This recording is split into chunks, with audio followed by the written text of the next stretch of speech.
Vamos ficar de pé, vamos ler as Escrituras em Joel capítulo 2, versículo 23 ao 26. São profecias dos profetas do Velho Testamento. Toda profecia tem o seu cumprimento, né? E vós, filhos de Sião, você é filho de Sião? Ou você é filho do mundo? Nós somos filhos de Sião, filhos do céu. Regozijai-vos e alegrai-vos no Senhor vosso Deus, porque Ele vos dará ensinador de falsidade, de justiça, e fará descer a chuva, a temporã e a seródia, no primeiro mês. Essas duas chuvas vêm junto, termina uma, já entra outra. E as eiras se encherão de trigo, e os lagares transbordarão de mosto e de óleo. Óleo na Bíblia fala do Espírito Santo. E restituir-vos-ei os anos que foram consumidos pelo gafanhoto, a locusta, o pulgão e a aruga, o meu grande exército que enviei contra vós. E comereis abundantemente e ficareis satisfeito. Comereis o quê? Dos frutos desta chuva temporã e da seródia. E louvareis o nome do Senhor vosso Deus, que procedeu para convosco maravilhosamente. E o meu povo não será mais envergonhado. Você faz parte desse povo? Não será mais envergonhado. Senhor Jesus nos ajude, em nome de Jesus Cristo, amém. Podeis assentar. Na mensagem, um resumo das eras, eu vou ficar só com esta mensagem nesta noite. Na página 344, ela não tem parágrafo aqui nesse compêndio. O profeta, comentando sobre isto que lemos, ele diz: ora, nos tem sido dito que todos esses insetos, o gafanhoto, a locusta, o pulgão e a aruga, todos eles são um único e mesmo inseto em diferentes fases. É o mesmo espírito, é o velho Lúcifer, porém em diferentes fases. É o mesmo inseto lá de Apocalipse 6, cavaleiro do cavalo branco, do cavalo vermelho, do cavalo negro e do cavalo amarelo. É o mesmo aqui desses quatro insetos: o gafanhoto, locusta, pulgão e aruga. É o mesmo, porém em fases diferentes. Isso é correto. Eles são o espírito anticristão manifestado na organização, na denominação, na falsa doutrina, através das eras, das idades. E aquela pobrezinha raiz e caule vão ser restaurados. Deus não vai plantar uma nova igreja, porém vai trazer sua plantação original de volta à semente original. Quando? No ministério do sétimo anjo de Apocalipse 10:7, de Mateus 17:11. Elias irá primeiro e restaurará esta árvore noiva. Não há restauração fora da mensagem de Elias. São Mateus 17:11, saiu da boca de Jesus isto. Veja, porém vai trazer sua plantação original de volta à semente original. Ele o está fazendo, como declarado no versículo 23, através da chuva de ensino, a temporã. A palavra temporã, o profeta foi no dicionário grego, no dicionário hebraico. A palavra temporã quer dizer no hebraico Mouré. Mouré com H. E Mouré com H quer dizer chuva de ensinamento. Chuva de ensinamento. E esta chuva viria no ministério do 7º anjo. Em seguida virá a chuva da colheita ou a fé de arrebatamento. Aleluia. Agora vamos aqui. Desculpa. Na página 338, o profeta diz aqui, falando da história da igreja: mas então Deus, em sua graça soberana, lá atrás, quando a coisa estava tudo no escuro, a igreja eleita estava vivendo na era das trevas espirituais, e Deus queria trazê-la para a luz. Então ele usou mensageiros, reformadores. Veja, enviou um mensageiro chamado Martim Lutero para começar uma reforma. Ele operou num clima em que tanta corda fora dada à igreja romana, que ela estava a ponto de se enforcar com a sua própria corda. Assim, quando Lutero pregou a justificação pela fé, a verdadeira vinha os eleitos, pela primeira vez em muitos séculos, começou a crescer generosamente. Como a igreja nominal tinha usado o poder estatal para apoiá-la, agora o poder estatal começava a refluir contra ela. No tempo de Lutero, o poder estatal virou contra ela, e por isso que ela foi ferida de morte, não é? Diz a Bíblia em Apocalipse 13. E é aí onde Lutero também cometeu o seu erro. Vocês que já assistiram o filme de Lutero, ou leu a biografia dele, notaram que ele foi apoiado pelos príncipes daquela época. Pelos príncipes, um deles até desertou ele, houve um sequestro relâmpago por um príncipe daquele, e levou ele, ficou 2 anos no seu palácio. Eu tive lá, quando eu fui na Alemanha, eu tive lá no palácio, onde ele ficou lá por 2 anos, escondido de Roma. Mas esses príncipes eram políticos, e você recebe um favor de político, você fica sujeito a eles o resto da vida. E Lutero ficou amarrado naquilo, ficou amarrado com os favores. Como Roma teve favor de político e ficou preso a eles, Lutero também, por receber favor de políticos, ficou preso a eles. O profeta disse, foi aí quando Lutero cometeu seu erro.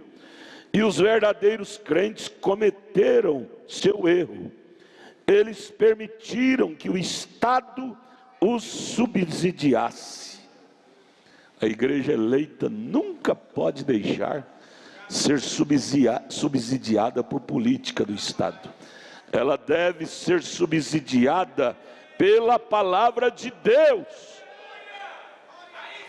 Me mostre na Bíblia onde Paulo foi subsidiado por poder político. Por isso que ele se tornou um herói na fé. Mas Lutero, com o seu povo do seu dia, eles fizeram proezas. Começou aquela grande reforma, mas o final do ministério deles foi catastrófico, porque deixou ser vendido pelo poder político. E aí é onde terminou tudo. O profeta conta aqui. Desse modo, esta era não deslanchou muito na palavra, a era de Lutero. Graças a Deus que ela foi até onde foi, mas porque se apoiou em grande parte no poder político, esta era, a era de Lutero, terminou na organização. E este mesmo grupo, que na geração de Lutero se havia desprendido da falsa vinha, da Roma, não é? Agora voltava para se tornar uma filha da prostituta. Hoje ela voltou, está sentada no colo. Os luteranos estão comungando com os romanos, fazendo cultos juntos, a mãe e a filha. Voltou, sabe por quê? O Mombrana foi em cima da cabeça da Targinha, mostrou o erro. O erro deles foi em buscar favores com o poder político. Quando nós temos um grande poder, que nós podemos apoiar nele, que é o poder do Espírito Santo. Veja, ela voltou direto à sua mãe, porque entrou diretamente no nicolaísmo e no balanismo. Mas agora vamos aqui, na página 340. E assim chegamos agora à última era, a era de Laodiceia. Essa é a nossa era, qual estamos vivendo. Sabemos que é a última, porque os judeus estão de volta à Palestina. Por que nós dizemos que estamos vivendo no desfecho final? Na última era, não vai ter outra era. Porque a Bíblia disse, em São Mateus 24, São Lucas 17, quando vir a figueira brotando, levantai vossos olhos para cima, porque vossa redenção está próxima. A figueira é a nação judia. Ela brotou, ou seja, se tornou uma nação, depois de 2000 anos desertada. No ano de 1948, dia 7 de maio, foi reconhecido pela ONU, Organização das Nações Unidas, como uma nação, tendo sua própria bandeira, sua própria moeda. Ali foi quando a figueira começou a soltar seus ramos. E Jesus disse, vigiai a figueira, vigiai os judeus, que é a figueira. Quando virdes ela brotar, levantai vossos olhos para cima, porque a vossa redenção se aproxima. Ele não diz para nós vigiar o romanismo, mas vigiar o judaísmo, os judeus, a figueira. A figueira está em flor, é primavera, levantai vossos olhos já. Levantai vossos olhos. É hora da verdadeira igreja de Jesus Cristo, vendo os sinais apocalípticos se cumprindo. É hora dela levantar seus olhos para a sua redenção. Veja, sabemos que é a última era, porque os judeus estão de volta à Palestina. Não importa como chegaram lá, eles estão lá. E este é o tempo de colheita para nós os gentios. É o tempo da colheita da lavoura, ela está madura. Mas antes que possa haver uma colheita, tem de haver um sazonamento, um amadurecimento de ambas as vinhas, do trigo e do joio. Tem que haver esse amadurecimento. E aí ele descreve: a era luterana foi a primeira, a era wesleyana foi, ou seja, a era luterana foi a primavera, a era wesleyana foi o verão de crescimento, e a era de Laodiceia é o tempo de colheita, o ajuntamento do joio para que seja atado e queimado, e o recolhimento do trigo ao celeiro para o Senhor. Tempo de colheita, é esse o qual estamos vivendo. Não vai haver uma nova lavoura, uma nova igreja, uma nova era. Esta é a última, é o ponto final de toda a história da humanidade. Você já notou que no tempo de colheita, embora haja uma verdadeira aceleração no amadurecimento, há também uma consequente desaceleração no crescimento, até não haver mais crescimento? Não é exatamente isso que estamos vendo agora? Você conhece lavoura, não conhece? No tempo da colheita, ela para de crescer. Começa aquele desenvolvimento do amadurecimento da semente. Não espere ver grandes números mais. Não espere ver grandes conversões mais.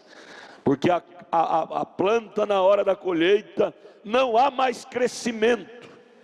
Há sim amadurecimento naquela semente que foi plantada. Onde estão esses vastos números que continuam vindo aos avivamentos responder às chamadas de altar?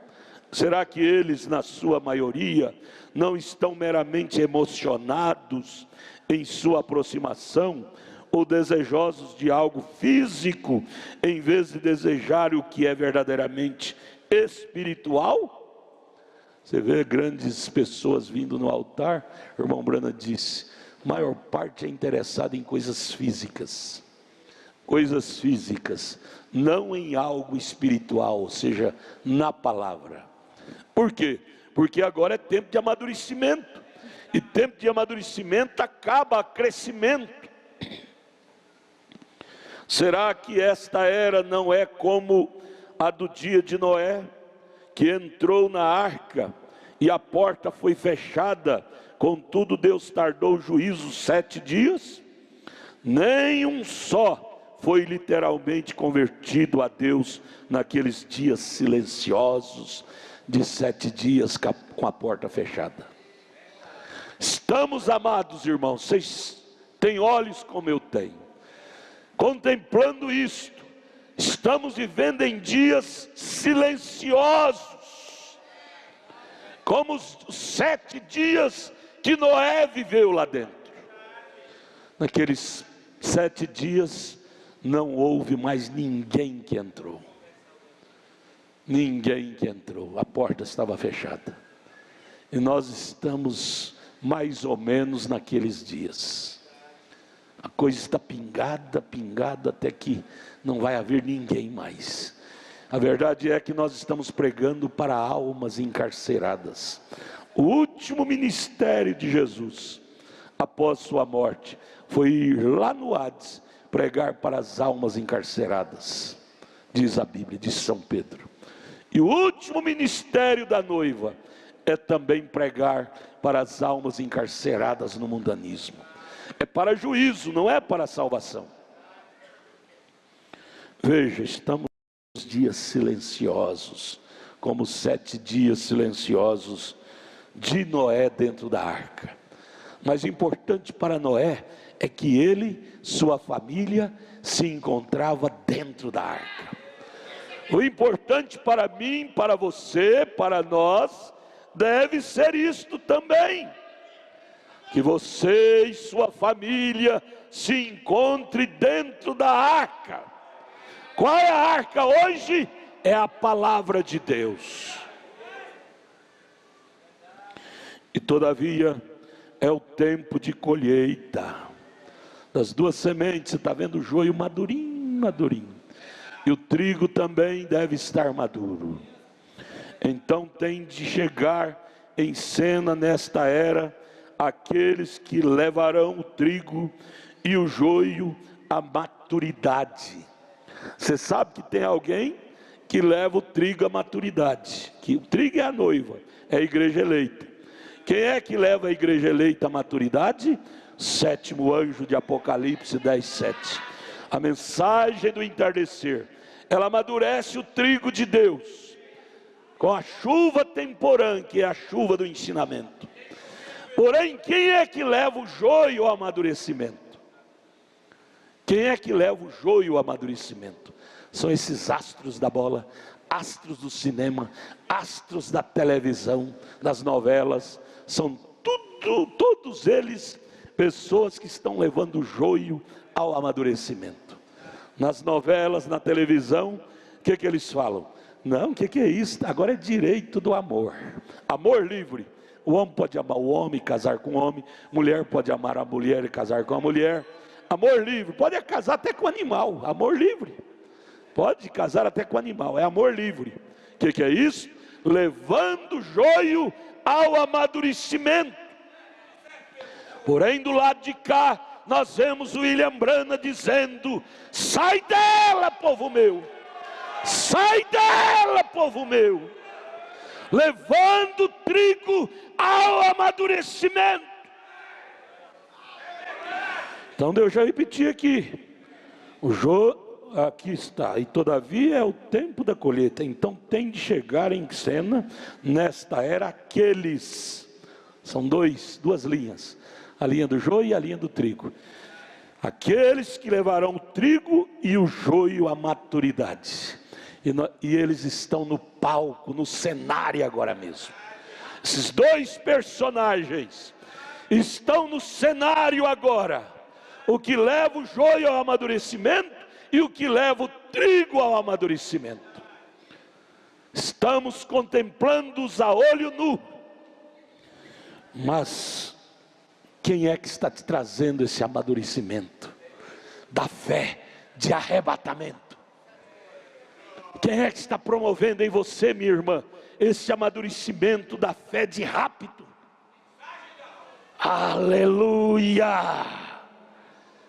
Você está recebendo o brilho desse sol da justiça, que é Deus.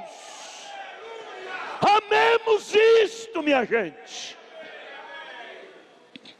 O joio já está amadurecendo muito rapidamente, sob a orientação de mestres corruptos que afastam o povo da palavra. A orientação de mestres, ensinadores corruptos, que até a Bíblia eles traduziu ela no linguajar do povão, no idioma moderno, para enganar as pessoas, e com isso levando as pessoas aos montões, ao amadurecimento, para ser lançado no fogo, no molho do seu joio. Porém existe uma verdade, segundo Tessalonicenses, segunda carta de Paulo aos Tessalonicenses, capítulo 2, Paulo disse: há um que ainda o detém. O diabo será a besta um desses dias, ele montará no cavalo baio literalmente, e governará o mundo, literalmente. Porém, antes dele fazer isto, segundo Tessalonicenses capítulo 2, tem um que ainda detém ele de fazer isto. Este um é o Espírito Santo que está na terra, é a palavra que ainda está na terra, impedindo ele de ser literalmente o diabo encarnado. Há um que está detendo. Valorize este um. Este um é a palavra revelada, é o Espírito Santo, é você. Você detém a ira de Deus.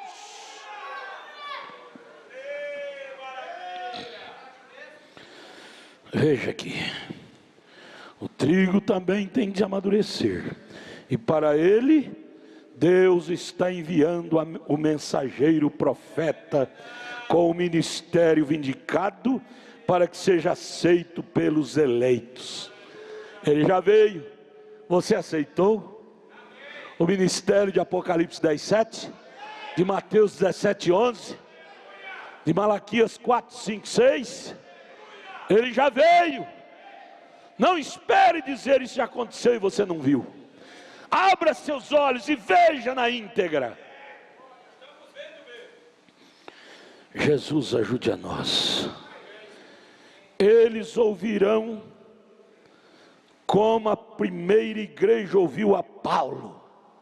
Eita coisa boa, hein?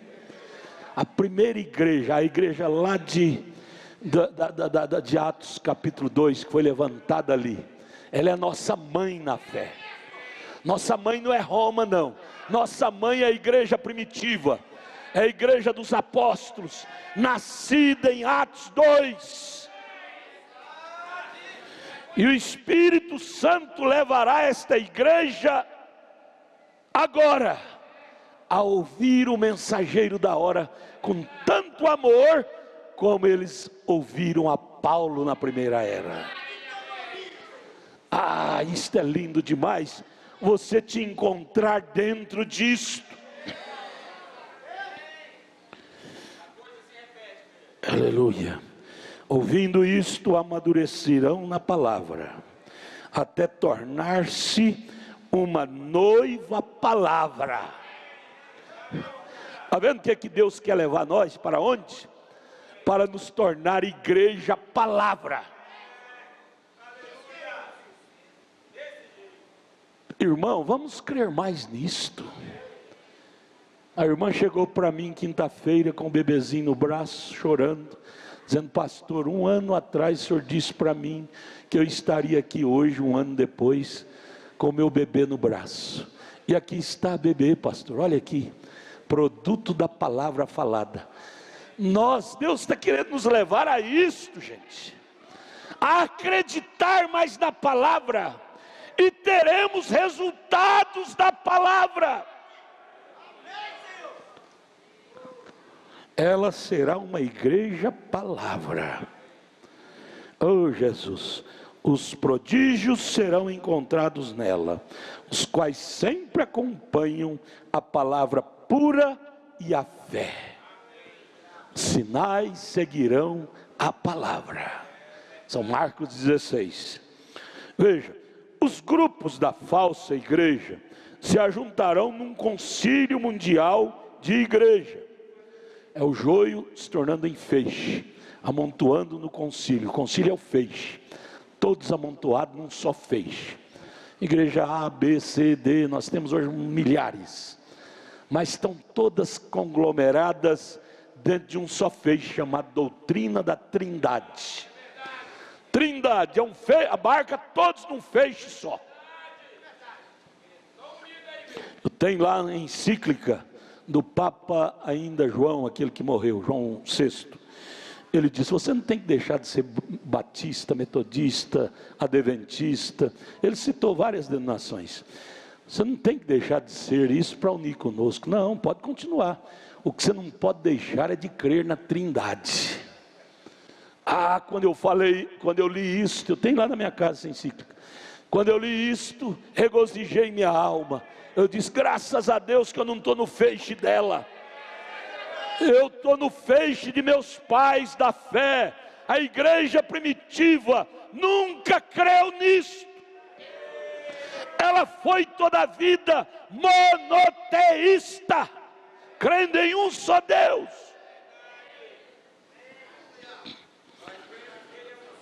Os grupos da falsa igreja se ajuntarão num concílio mundial de igreja. Este concílio mundial de igreja é a imagem erigida à besta. Apocalipse 13, verso 11 ao 18. E vi subir da terra outra besta, e tinha 2 chifres semelhantes a um cordeiro. Veja, 2 chifres semelhantes a um cordeiro, mas não era cordeiro. Quando falava, tinha um chifre de cordeiro, mas quando falava, lançava doutrina, falava como um dragão. Dragão na Bíblia é símbolo de quê? De demônio. Apocalipse capítulo 12, verso 7, 8 e 9. Demônio, o diabo é a antiga serpente, é o dragão. Tinha chifre de cordeiro, porém quando falava, quando proferia a doutrina, saía como dragão. Foi a Roma pagã imperial que caiu pela espada, porém ela foi curada na sua chaga mortal, quando se uniu à igreja cristã nominal de Roma e incorporou o paganismo à cristandade, através do concílio de Niceia, encabeçado pelo imperador Constantino, no ano 325. Isso aconteceu lá. Deste modo, tornou-se o Santo Império Romano, que permaneceria até que Jesus viesse e o destruísse, com assopro de sua boca, sua palavra. Porém, Roma não está trabalhando sozinha. Falamos o nome dela, mas ela não está sozinha não. Por isso que ela se tornou forte como está. Suas filhas estão bem ao lado dela, crendo na mesma doutrina. E ela assumirá absoluta autoridade através do concílio mundial de igrejas. Irmão, isso que é assim, diz o Senhor. Saiu da boca de um profeta. Isto pode parecer improvável para alguns, porém na realidade é muito simples de todos verem, porque neste momento as igrejas estão controlando a política e no tempo oportuno manifestarão exatamente quão grande é este controle.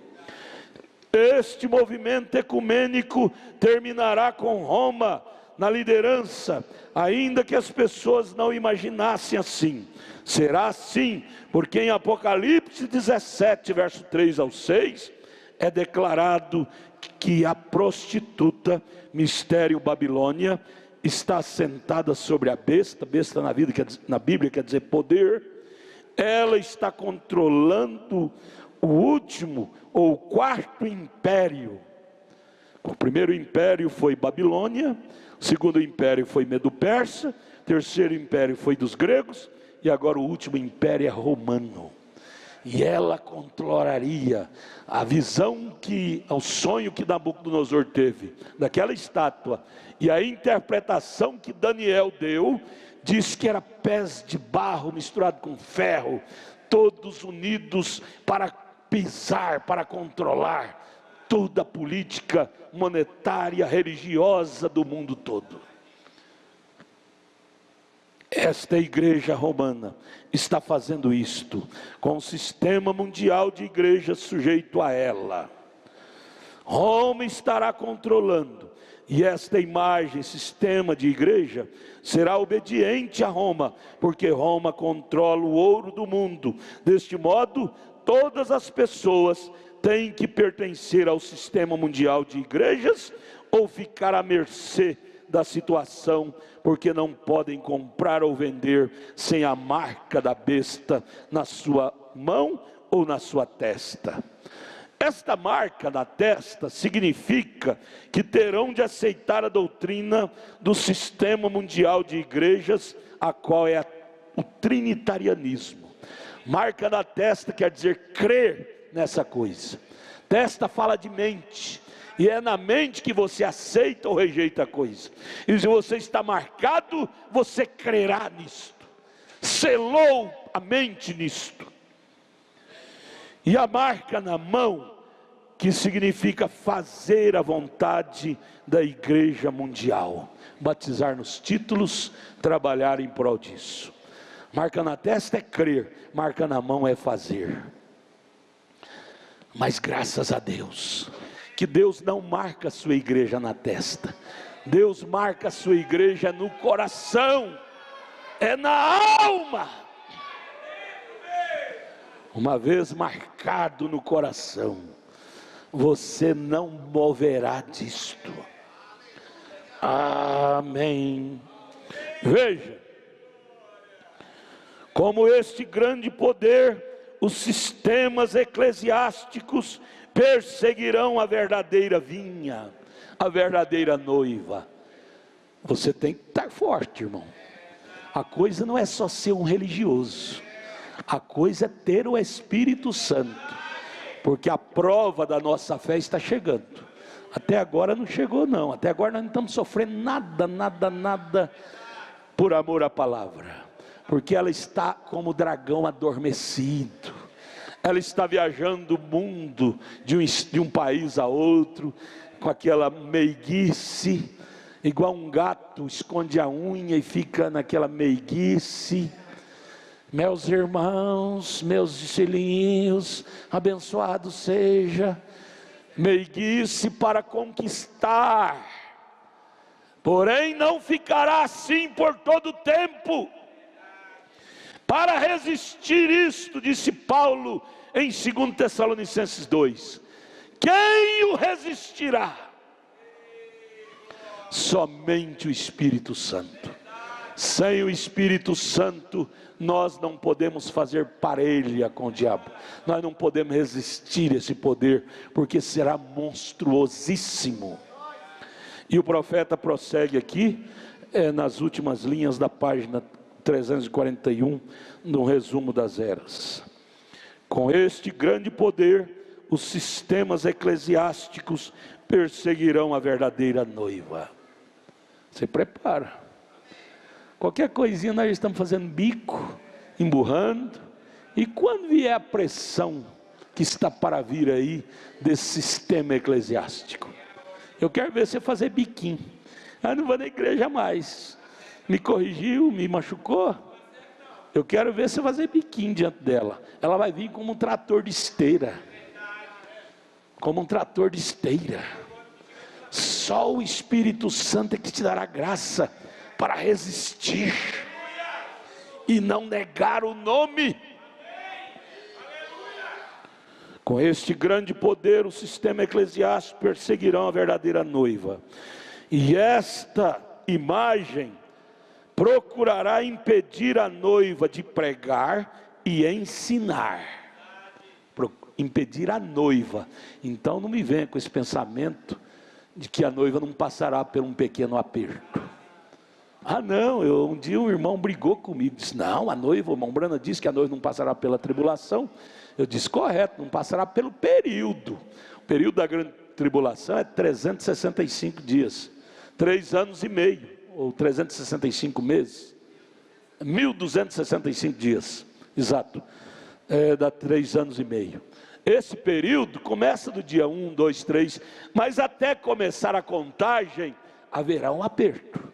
E o irmão Brana está dizendo aqui, é a última linha do parágrafo 341 de um resumo das eras. Ele diz, esta imagem procurará impedir a noiva de pregar e ensinar, ao ponto que seus ministros da noiva, serão proibidos de dar assistência à verdade às pessoas que as necessitam. Não vai poder fazer culto mais, dar assistência espiritual, que serão impedidos pelo sistema ecumênico. Ele está falando da noiva, ela estará aqui ainda. Esse será o aperto da noiva. E se nós não estivermos enraizados em Deus, nós cederemos. Esta é a razão pela qual devemos buscar dioturnamente o batismo com o Espírito Santo, porque o batismo maligno está caindo na terra. Nós não temos que estar impressionados com o batismo no inferno caindo na terra. Nós temos que estar impressionados com o batismo do Espírito Santo caindo em nossas almas. Ele diz na mensagem à era de Pérgamo, ele faz uma pergunta, eu gostaria de saber quantos estão realmente impressionados com a palavra de Deus em nosso meio. Nós devemos estar impressionados, emocionados, entusiasmados. Se você não está entusiasmada com o Evangelho, você está entusiasmado com o quê? Com o amadurecimento do joio? E não para de falar, o presidente roubou, o deputado roubou, e a nação caiu. Gente, nós já sabemos que está tudo caído, está tudo falido. Esse é o sistema do joio. Mas e o sistema do trigo, como é que está? Estamos impressionados com o amadurecimento rápido. Rápido. Eu tenho 58 anos, fiz esses dias. E quando eu era 10 anos de idade, gente, o mundo religioso era outro. Havia sinceridade, havia pureza. O mundo político, meu Deus do céu, havia sinceridade, pureza nos políticos, eram patriotas, lutavam pela pátria. Hoje não, luta pelos seus interesses próprios. A coisa tem amadurecido de uma forma tão rápida. Vocês mais antigos lembram de 50 anos para cá, como que a tecnologia evoluiu? 50 anos atrás os carros eram as coisonas quadradas, feias. Hoje os carros são cada dia mais lindos. A tecnologia, isso é amadurecimento do joio. A tecnologia veio da semente de Caim. Está amadurecendo tão rápido. E olhando para nós, a noiva, o trigo, como é que está o amadurecimento do trigo? Às vezes nos impressiona ver o amadurecimento do joio, mas e o amadurecimento do trigo, como é que está?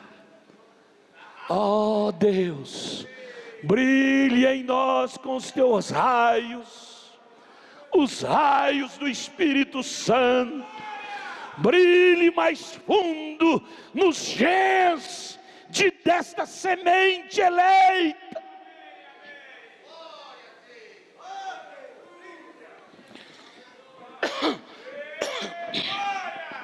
Vamos pensar nisto. Inclusive, irmão Mago, domingo que vem não vai ter trabalho com o companheirismo, mas no outro domingo eu quero que nós começamos às 5 horas da tarde o estudo parágrafo por parágrafo desta mensagem Resumo das Eras, viu? Vamos ler 2, 3 páginas e um comentário, depois no outro domingo umas 3 páginas, e comentar, mastigar isso aqui. A noiva, a igreja precisa estar atualizada com isto. Atualizada, nós não podemos ter culto só de cura divina, isso o mundo tem. Nós temos que levar a igreja a conhecer quem ela é. Revelação, esta é a chuva seródia, é a chuva do ensinamento. A chuva temporã é a chuva do arrebatamento, mas a chuva seródia é de ensinamento.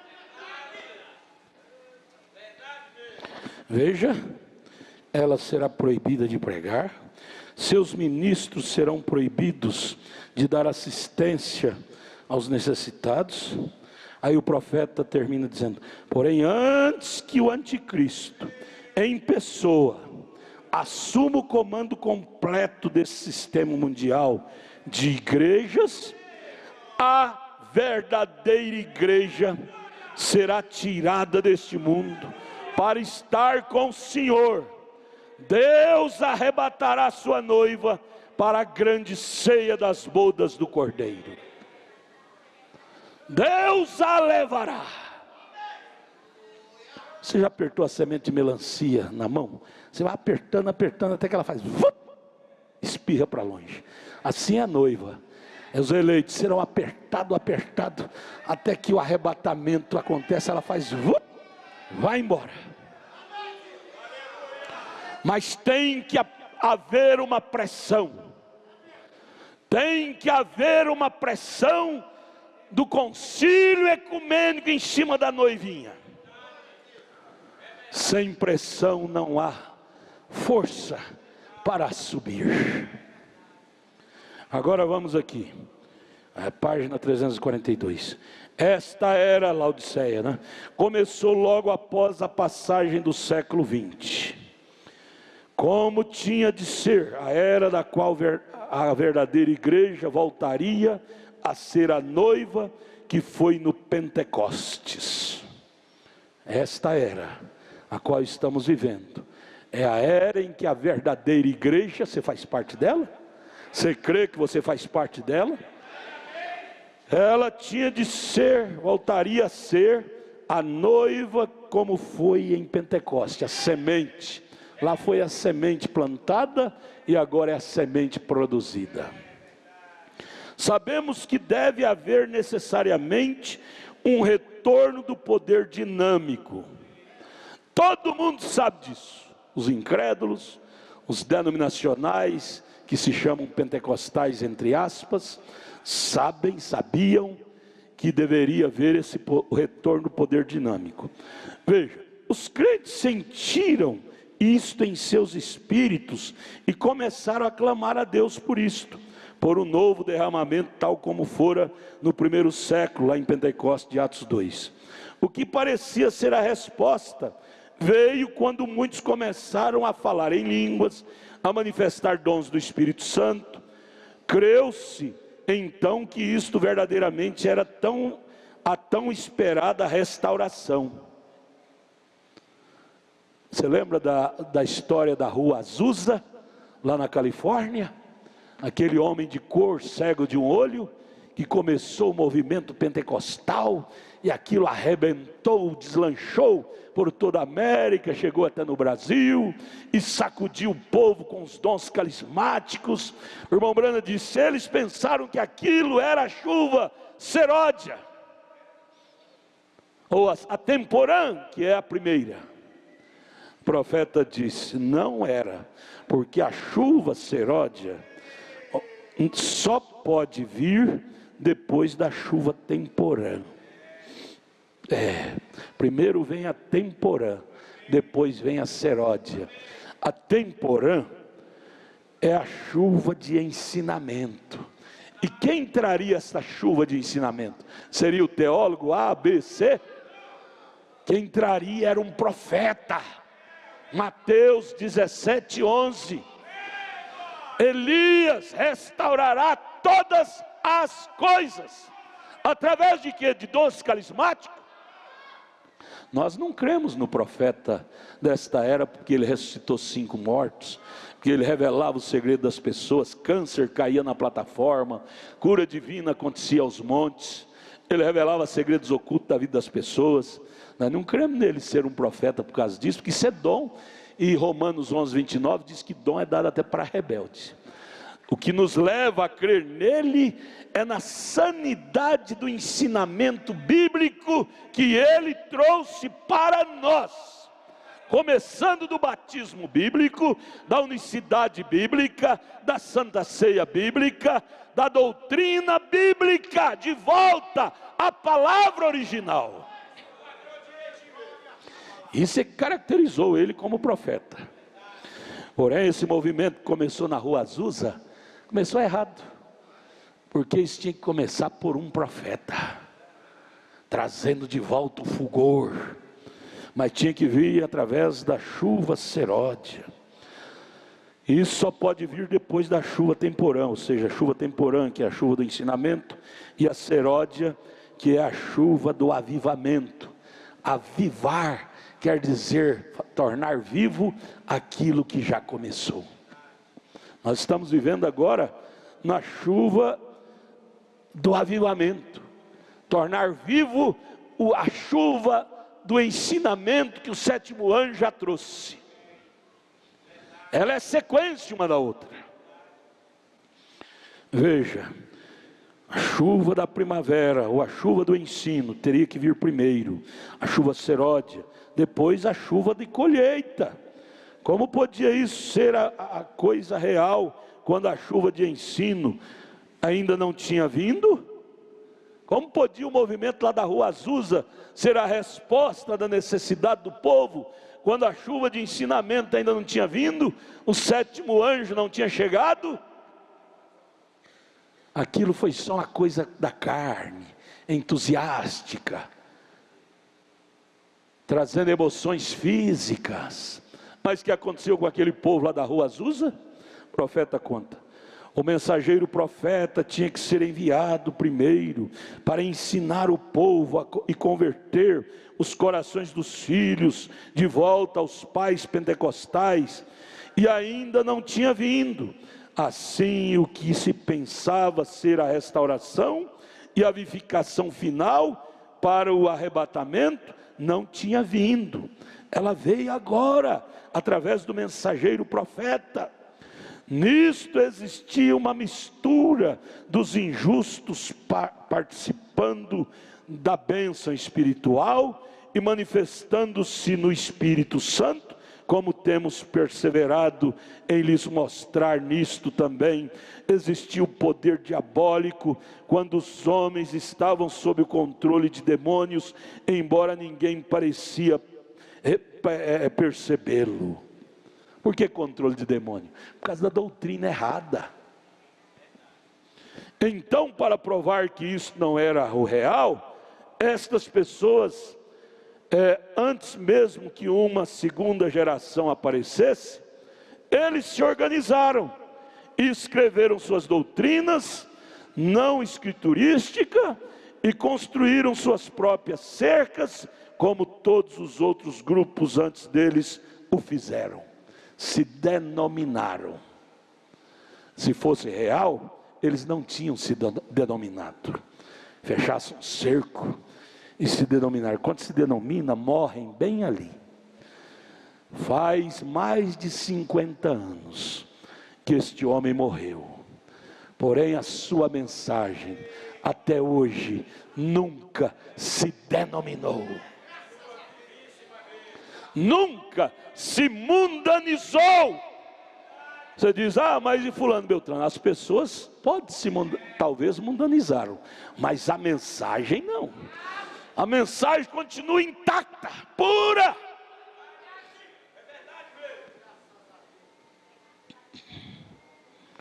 Glória a Deus.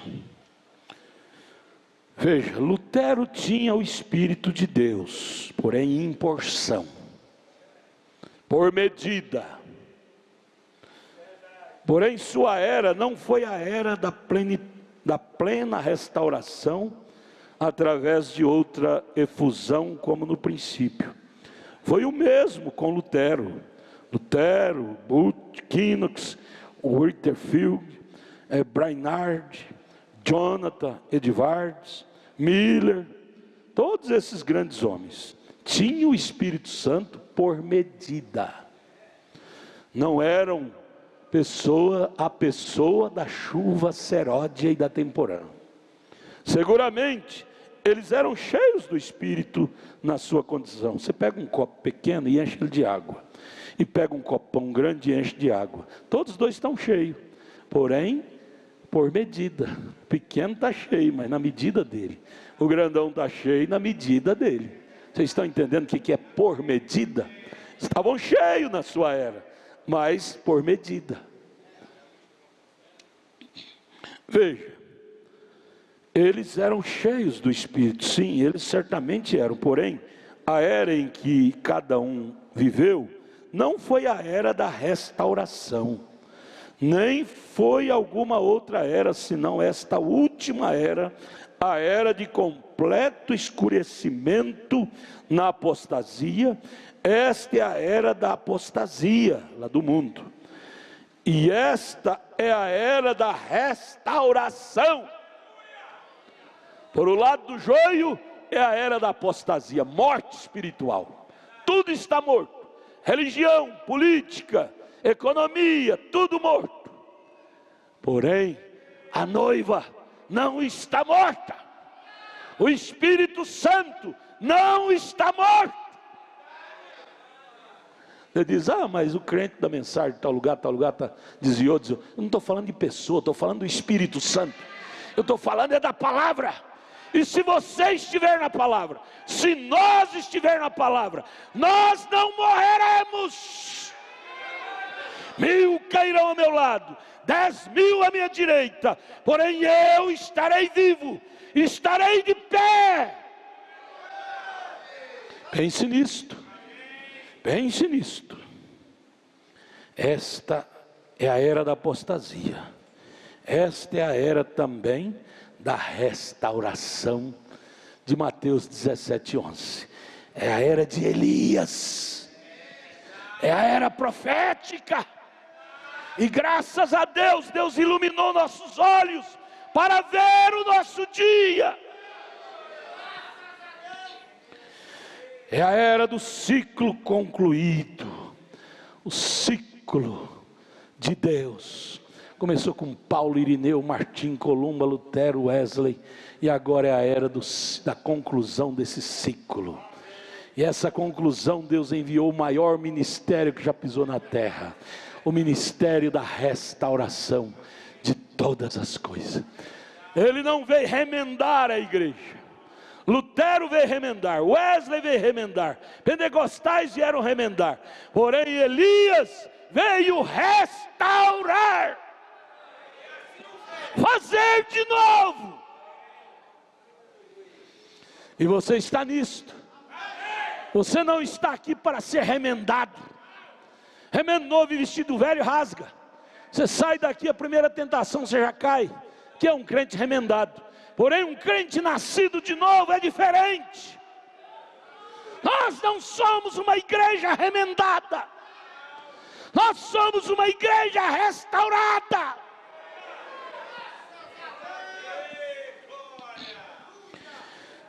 Terminando, ele disse: eu sinceramente creio que o Espírito de Deus nos tem falado nesta última era. Você crê nisso também?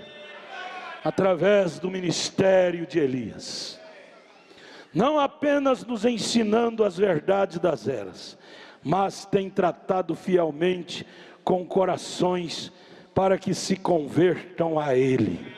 Essa é a razão de toda pregação e ensino, porque é na pregação e no ensino da palavra que as ovelhas ouvem a voz do Deus e o seguem. Você está seguindo? Então é prova que você é uma ovelha. Nem por um minuto trago uma mensagem às pessoas para que me sigam. para que me siga a mim, o homem, William Branham, ou una-se à minha igreja. Não, não, não. Ou comece alguma confraternização ou organização. Eu não trago esse tipo de mensagem. Nunca fiz isso e não o farei agora. Não tenho nenhum interesse nessas coisas. Tenho sim, todavia, interesse pelas coisas de Deus e pelas pessoas. E se eu conseguir fazer tão somente uma coisa, estarei satisfeito. Qual é, irmão Branham? Esta é ver um verdadeiro relacionamento espiritual estabelecido entre Deus e os homens. Se eu conseguir fazer isso, estarei satisfeito. Ver um verdadeiro relacionamento espiritual entre Deus e o homem, como havia lá no Éden. Deus descia e tinha companheirismo com Adão, relacionamento de amigos. Abraão, não te chamarei mais de servo, te chamarei de filho. Deus tinha um verdadeiro relacionamento com Abraão. Ele não tinha com Ló, mas ele tinha com Abraão. Ele não tem com os denominacionais, mas ele tem com a noiva, com você. Glória a Deus. Essa é ver a coisa pela qual eu mais desejo, é ver um verdadeiro relacionamento espiritual estabelecido entre Deus e os homens, onde os homens tornem-se novas criaturas em Cristo, cheias do seu Espírito, e vivam de acordo com a sua palavra. Essa era uma das paixões do irmão Branham. Uma das paixões dele era ver esse bom relacionamento do homem com Deus, de Deus com o homem, ao ponto de Deus dizer para Abraão: Abraão, não vou esconder nada de você. Como eu posso esconder meus segredos ao meu servo Abraão? Você vai ter um filho, você e Sara vai ter um filho, não vou te esconder não. Como eu posso esconder meu segredo para minha noiva?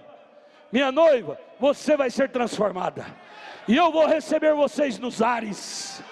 Ela sabe disso. Não é mistério para a noiva. O arrebatamento não é mistério. A vinda do filho não foi mistério para Abraão. A transformação não é mistério para nós. 2 Coríntios 5: deixaremos esse corpo e já temos um corpo feito pelas mãos de Deus, esperando por nós. Oh, irmão Arlindo, o Arlindo já está vestido desse novo corpo. Do outro lado, vocês podem cantar do outro lado? Do outro lado, o Arlindo está vestido de um corpo novo, que vocês não conhecem ele mais. Negão, cadê o negão? Está lá. Negão, você não vai precisar usar suas unhas mais, em dar banho no Arlindo. Lá ele está num corpo novo. E o irmão Arlindo também ajudava ele a dar banho. Por isso que o irmão Arlindo come unha até hoje. Não é porque você precisa disto. Lá seremos novas criaturas. Oh, glória a Deus. Não precisará da irmã abrir a boca do irmão Arlindo. Irmão Arlindo come, irmão Arlindo come. Ele trancava a boca, não comia. Lá nós vamos comer de frutas que produzem no meio do Éden. Aleluia. Lá nós não vamos matar animais. O irmão, aquele irmão ficou triste com o irmão Branham, que ele gostava demais de caçar animais do mato. Aí ele disse: irmão Branham, lá do outro lado nós vamos caçar. O irmão Branham disse: no milênio nada morrerá. Do outro lado nada morrerá. Aí, irmão Branham, então não vai prestar, eu gosto tanto de caçar. Você é mau, rapaz, você gosta de matar os outros? Matar um animal? Não, lá nós vamos comer como Adão e Eva comiam. Adão e Eva nunca precisou de matar um boi, uma ovelha. Ele comia dos frutos do jardim. Frutos, como é que chamava os frutos do Éden? Vem cá, é uma fruta bonita, gostosa. Já comeu dessa fruta? Não, isso só tem no Éden. E ele comia com a Eva e robustecia. Nós estamos indo para lá. Isso não é segredo para a noiva, não era segredo para Abraão.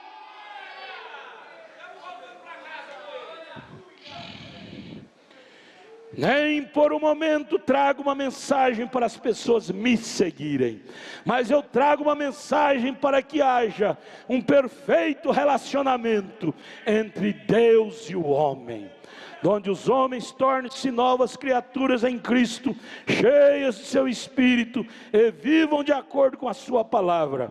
Eu queria convidar, rogar e advertir todos a ouvirem sua voz nesta ocasião, e a Ele completamente renderem suas vidas, do mesmo modo que confio em meu coração, me entregarei completamente a Ele. Deus os abençoe, e que a sua vinda rejubile seus corações. Do outro lado, cante.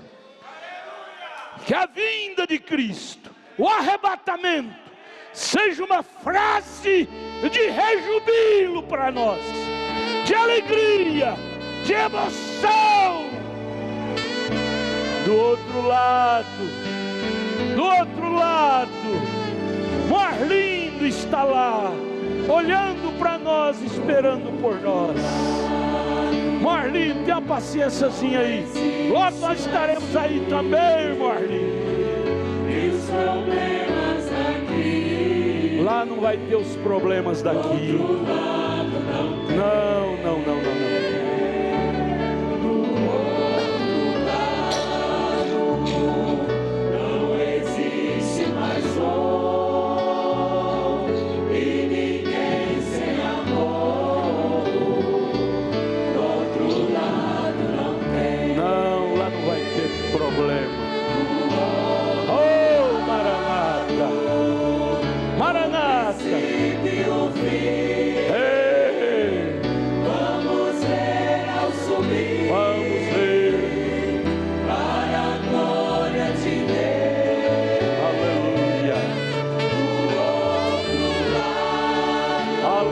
Ora vem, Senhor Jesus. Ora vem, Senhor Jesus. Com canções de louvor, do outro lado é céu. Ora vem, Senhor Jesus. Aleluia, diga aleluia. Do outro lado é melhor do que aqui. Eu tenho uma paixão, qual é? Ver a unidade restaurada entre o homem e Cristo. Do outro lado vai ser tão diferente. Divisão política, religiosa, lá não vai ter não. Não.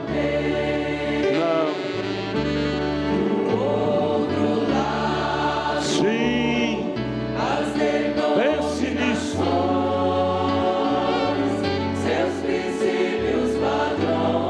Lá não vai existir não. Do outro lado não tem. Lá não terá. Do outro lado. Maranata, Maranata. Vamos ver ao subir. Nós vamos ver isso muito logo. Muito logo. Tenha saudade do céu. Tenha saudade do céu. Saudade do céu. Do outro lado é céu. Do outro lado. O princípio e o fim. Do outro lado. Vamos ver. Oh Jesus. Ora vem, Senhor Jesus.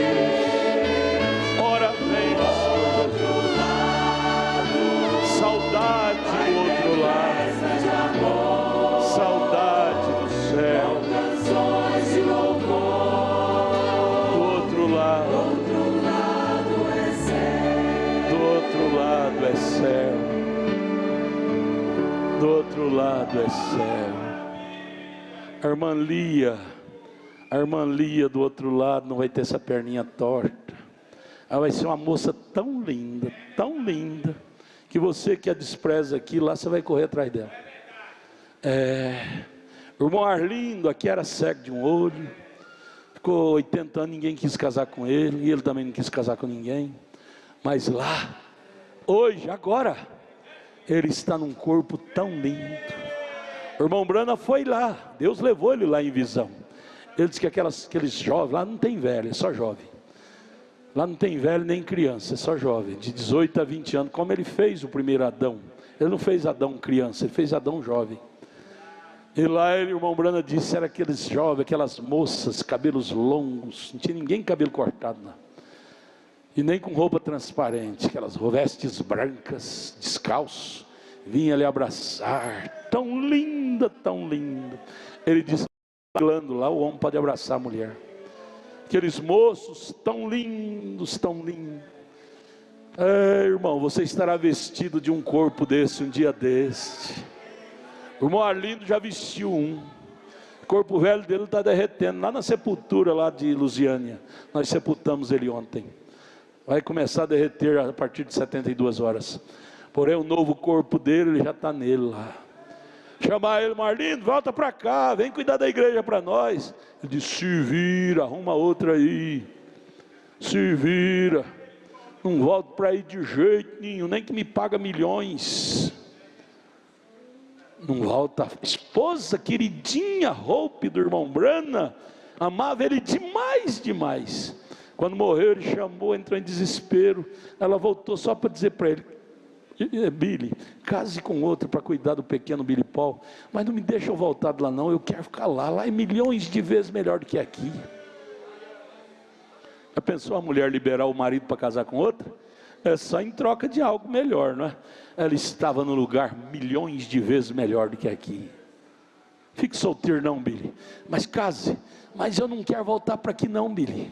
Eu vim cá só para te dar esse recado, que ele estava em desespero, já querendo suicidar. E aí Deus permitiu ela vir só para acalmar a tensão que ele vivia. Mas ela disse, eu não quero voltar não. Do outro lado é melhor do que de cá. Pense nisto, igreja. Você que entrou angustiado aqui nesta noite, triste, solitário, solitária, alegra-te com isso. Nós estamos a um passo de cruzar este Jordão, de entrarmos neste novo céu. Do outro lado é milhões de vezes melhor do que aqui.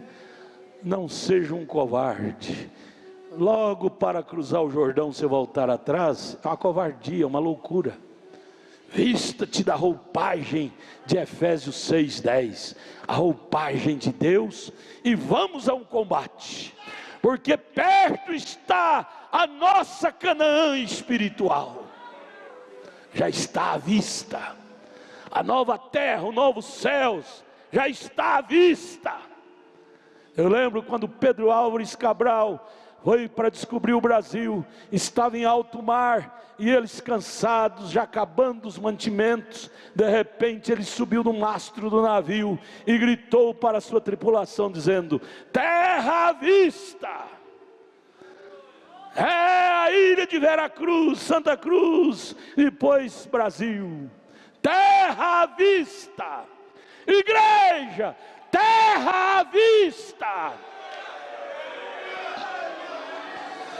céu à vista, coragem, tripulação, tripulantes do céu, terra à vista. Do outro lado, vamos orar? Irmão Magno, faz oração aqui. Vamos ficar de pé. Ore com alegria, com satisfação, de termos trilhado essa estrada por longos anos, e chegar aqui, e termos terra à vista. Não volte atrás, não faça loucura, terra à vista. Ore. Ó Deus bendito, Nós cremos nisso, Senhor, que isso é real. Isso é mais real do que esse paletó o qual estou vestido, Senhor. Nós já podemos ver, Senhor, aquelas estradas celestiais, Senhor. Essa mensagem veio para isso, Senhor. Ela veio, Senhor, para trazer esta noiva viva, trazer este verbo vivo. Deus, isso nos deixa entusiasmados, Senhor. Isso nos deixa feliz, Senhor, porque nós fomos contados como um dos tais, Pai. Ó Deus bendito, ajuda-nos, ó Deus, continuar essa marcha, Senhor. E ó Deus, não deixar nada nem ninguém nos atrapalhar nessa marcha, Senhor. Porque nós sabemos, ó Deus, o porquê dos anjos ficar ali com boca aberta de ver esse povo entrando por entre aquelas terras, Senhor. Porque Senhor, ali haverá um grito de gozo, Senhor. Nós ficaremos livres dessa prisão de carne, Senhor. E ali nós podemos dar aquele glória a Deus, Senhor. Porque nós não podemos ainda neste corpo fazer isso, porque ele não suportaria, Senhor. Mas ali terá um corpo, Senhor, glorioso. E os anjos ficarão atônitos de ver este povo feliz, satisfeito com a bondade do Senhor. Nós sabemos, Senhor, que isso está à vista, Senhor. E nós estamos aqui, Senhor, no nosso posto dever, marchando, confiando que muito em breve nós encontraremos com o nosso irmão Arlindo. E ali cada um, nosso irmão Remi, nosso irmão pastor Remi. Ó Deus bendito, um dia desses estaremos ali todos reunidos. Ó Deus, e vai ser um Pentecoste de gozo. Vai ser uma alegria tão maravilhosa. Deus nos ajude a viver entusiasmado. Ó Deus, nós sabemos, Senhor, que essa mensagem tem produzido isso a nós. E estamos tão felizes, Senhor, que isso é real. Essa mensagem, ela vem direto do trono de Deus, diretamente para as nossas almas. Senhor, leva-nos em paz, com isso guardado nos nossos corações. E muito em breve, Senhor, nós chegaremos àquela cidade celestial. Vale a pena qualquer preço, Senhor. Vale a pena trilhar qualquer preço, Senhor, porque nós sabemos que isso é real. Leve teu povo agora para casa, para os lares, com esse entusiasmo dos céus, Pai. No nome de nosso Senhor e Salvador Jesus Cristo. Amém, Senhor, amém. Ame essas duas chuvas, a temporã e a seródia. A temporã é a chuva de ensinamento, o que o sétimo anjo trouxe. A seródia é a chuva da colheita, chuva do regozijo, do arrebatamento. Nós já estamos saindo da chuva temporã e já estamos entrando na chuva seródia, que é a chuva do regozijo da revelação. Um dos segredos dos 7 trovões é regozijo na tribulação. Quem produz isto é a chuva seródia, regozijo da revelação. Seja alegre. Você não tem que estar triste com os acontecimentos mundiais. O mundo jaz no maligno. Você tem que estar alegre com a revelação que você é um eleito. Você é uma eleita. Seja alegre com isso.